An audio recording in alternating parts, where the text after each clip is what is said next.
After some pondering, I decided that we follow Fred. The gang splits up to investigate the mystery of their missing friend. Fred decides to look in the barn. He walks towards the structure and eyes it suspiciously. It doesn't look anything like the David Bush paintings that made it famous. The red paint is peeling and the shutters are crooked on their hinges. Shingles are missing on the roof, and the silo leans like the Tower of Pisa. Scooby's right. This place looks haunted, Fred says. Maybe this is a job for Mystery Inc. after all. Fred pulls on one of the big barn doors to go inside. It doesn't budge. Then he notices a padlock on the latch. The metal is rusted. I guess I'll have to find another way in, Fred decides. Fred walks around the barn until he discovers a loose shutter. He pulls it off the barn window. Fred peers through the grimy glass and can't see much of anything. He rubs the surface with his hand. Suddenly, Fred sees a shape move inside the barn. David, is that you? Fred shouts. The figure does not answer. Fred is surprised to discover that the window isn't locked. He opens it and crawls through the opening. It's as quiet as a tomb in here, Fred says with a shudder. And it's dark as one, too. I wish I had a flashlight. Suddenly, a lantern flares to life in front of Fred's eyes. It illuminates a fearsome face. "Yeah!" Fred shouts in alarm. "A monster!" I chose the 29th page for this. A scowling face glares at Fred. The lantern's harsh light casts sharp shadows on the frowning forehead and snarling mouth. Fred is so surprised that he jumps back out of the barn window. Something grabs his shirt and tries to keep him from escaping, but Fred tears free and runs as fast as his spinning legs can carry him. "But Bushy Tail Farm is haunted!" Fred stammers as he hides behind an old tractor. "I've got to tell the rest of the gang." Fred turns around to head for the farmhouse, but stops in his tracks. A group of ghouls stands in his path. They are as thin as skeletons. Their skin is as gray and wrinkled as an old elephant. And their hair hangs in patches from scabby scalps. The creatures reach for Fred with grasping fingers. "Yeah, zombies!" Fred yells. Fred runs away from the zombies. Unfortunately, he runs in the opposite direction from the farmhouse.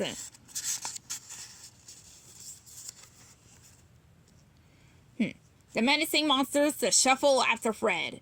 Their legs are stiff and their limbs are creaky. They do not move very fast. As Fred flees across the farmyard, he takes a chance and glances behind him. He sees the stumbling zombies struggling to chase him at turtle speed. Suddenly, Fred does not feel so afraid. "It looks like I had the zombies beat in a 50-yard dash," Fred concludes. "I can circle around and find Daphne and Velma in the farmhouse." Fred is ready to sprint to his goal when he hears a roaring sound. He freezes as he sees a startling sight. As Scooby-Doo would say, "Ruh-roh." Fred gulps. Okay. I'm thinking page 92. Well, second page in a row to have a picture. The roar of a revved-up engine echoes across the farmyard. Vroom, vroom. Fred is astonished to see the zombies are all aboard at the old tractor. One of the creatures grips the steering wheel. It grins at Fred like a cat staring at a mouse it's about to chase. "Uh-oh, it looks like those slowpokes are about to put the pedal to the metal," Fred says. The tractor wheels spin in the dirt as the zombie driver steps on the gas. The huge back tires spit grass and gravel out from under the wide treads. With so much traction in the back, the front wheels lift off the ground. "I can't believe I'm seeing this. A zombie wheelie!" Fred exclaims. This gives new meaning to the expression "popping a monster wheelie," Fred observes as the zombies lean the tractor back on its rear tires. Screech! The driver finds the gear and accelerates the vehicle toward Fred. The exhaust stack belches black soot. Turn to page 94, it says.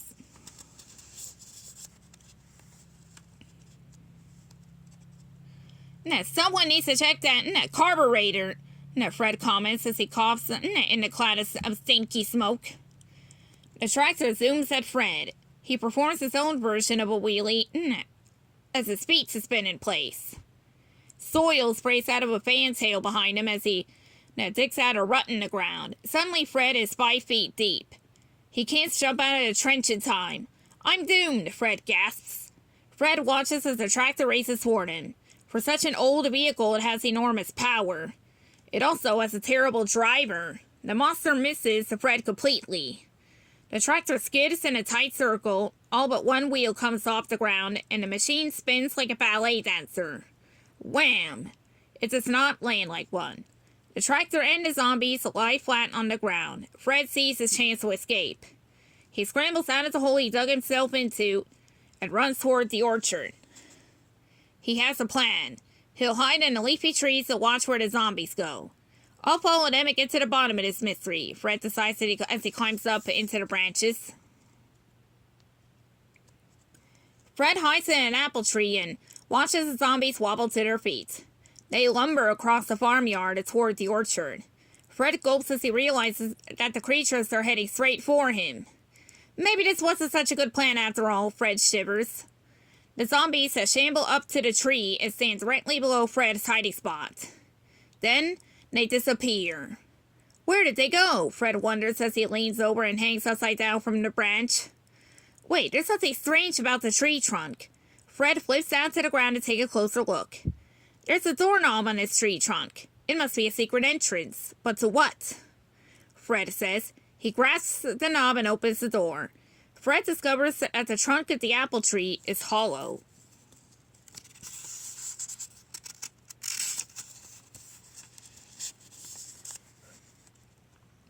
Inside, a ladder leads down into a deep shaft. There is a faint glow of light at the bottom. Fred cautiously climbs down the ladder. He stops before he reaches the base. He hears voices. Those Mr. Ink kids are going to be trouble, someone says. Fred, who can't see who it is. We had to get rid of them or my plane is ruined. But boss, they're experts, another voice replies. Yeah, I read about them and their adventures, the third voice states. Hidden in the shadows of the shaft, Fred clings to the ladder and listens to the conversation. He decides that he has heard enough. It's time to act. Don't you know it's rude to talk about someone behind his back? Fred says as he jumps down from the ladder and steps into a small room. He sees the zombies and the farm's caretaker standing next to David, who is tied up. This isn't a mystery after all, Fred announces as he unties his friend. He points at the caretaker. You're a disgruntled relative who wants revenge on David. You hired these guys to dress up as zombies to scare people away from Bushy Tail Farm. I told you they were experts. A zombie says and takes off his mask. I had my own plans for the farm, the caretaker grumbles. But now everything is ruined. I would have gotten away with it too. I would have gotten away with it except for you. My farm is saved, thanks to Mystery Ink, David declares. Okay, I'm pretty curious about the Haunted Mystery Machine outcome, so let's see that. The Mystery Machine. It started up all by itself, Fred gasps. How? It doesn't have a remote ignition button. The lime green van spins its wheels in the dirt and guns its engine. It sounds like the growl of a wild animal. The headlights blaze to life. They look like the glaring eyes of a predatory beast. The Mystery Machine lunges toward Fred. It's alive! Fred yells. He turns and runs right at the zombies. The clumsy creatures do not get out of the way in time. Fred barrels into them, so does the Mystery Machine. The zombies are tossed high into the air. They flap their stiff arms like birds, but they are more like flightless penguins than soaring swans. They drop back down and land on top of the van. The zombies cling to the Mystery Machine with bony fingers as the van chases Fred around the farmyard. He can barely keep ahead of the mad machine.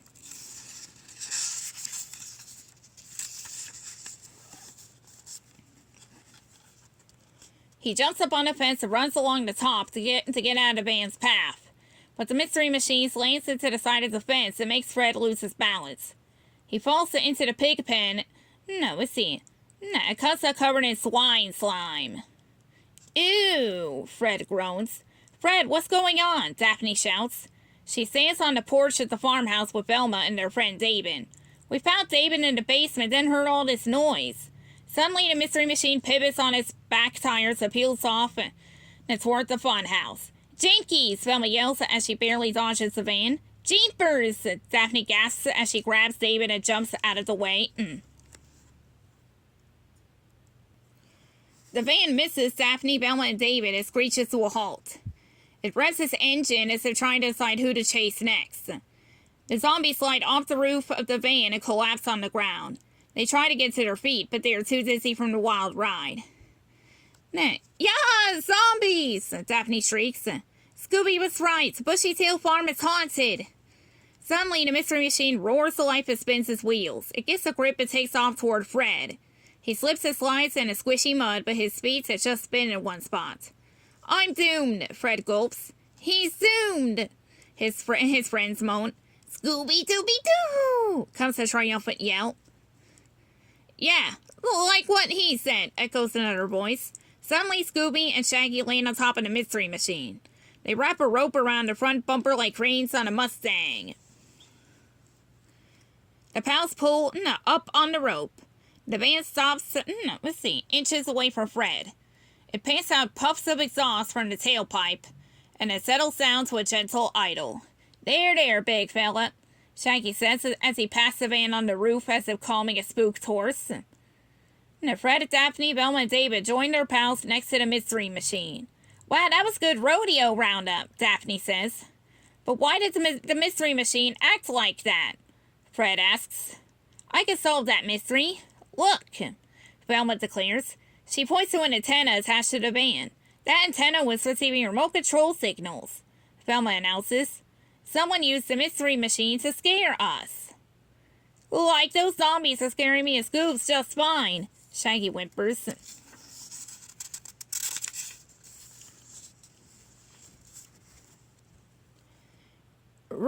I rate zombies, Scooby-Doo agrees. Don't worry, those aren't the zombies, Velma declares. She pulls the mask off of one of the ghouls. A pair of remote-control glasses falls from his face. Chase Carson, Fred gasps. You're a champion mini-track race car driver. I invented a new remote control technology and wanted to build a factory for robot cars on his property, but that painter guy wouldn't sell it to me. Chase confesses and glares at David. So you hired fake zombies to scare people and devalue the farm, Daphne deduces. And I would have gotten away with it except for you meddling kids, Chase grumbles. Another mystery solved, Shaggy says. He grabs the remote control to the mystery machine. My turn to drive. Vroom! And that's the last of that one.